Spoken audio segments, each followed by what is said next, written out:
Kia ora Rotorua, welcome to the end of another week.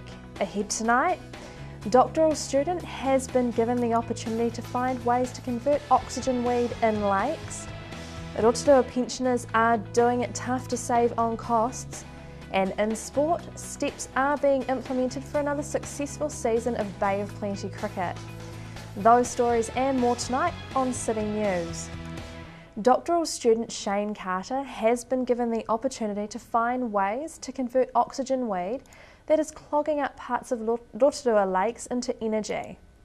Mr. Carter has won a Foundation for Sciences Fellowship for the work.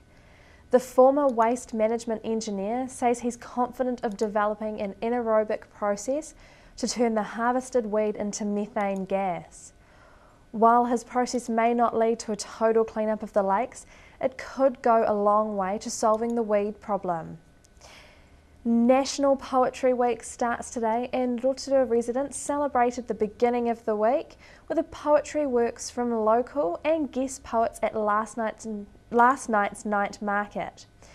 Coordinated by poet and playwright Brian Portakey and artist Jill Walker, poetry was recited and distributed to locals. Rotorua District Council Community Arts Officer Kiri Jardin says this event was an opportunity to hear some of Rotorua's accomplished poets in a casual and inviting setting. Rotorua pensioners are doing it tough to save on costs.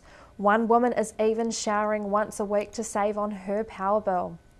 Rotorua Grey Power Secretary Rosemary McKenzie said she didn't know of many superannuants who didn't have cold washers.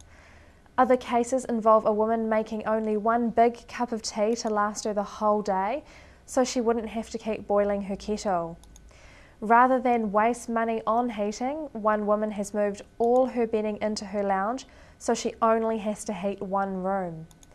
Mrs. McKenzie's comments come amid from fresh calls for the government to raise superannuation rates, following a survey that found our elderly are short by about $30 a week. Koha, the young kiwi that was released into the Whirinaki forest earlier this month, is following in the footsteps of 10 other kiwis that were released to give the population a boost of birds.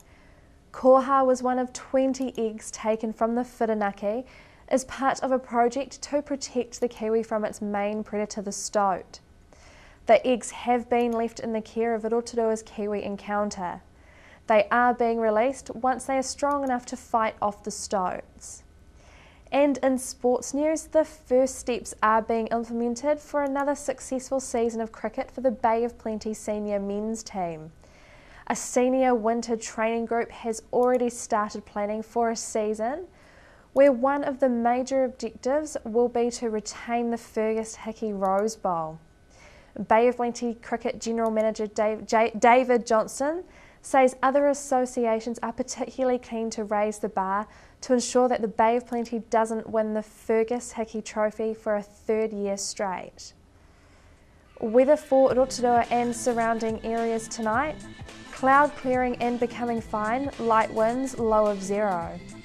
Tomorrow Saturday, fine and frosty, cloud and northerlies developing, high of 10 and a low of 6. And long range through to Sunday, cloudy with some late rain, northerlies freshening, a high of 13 and a low of 9.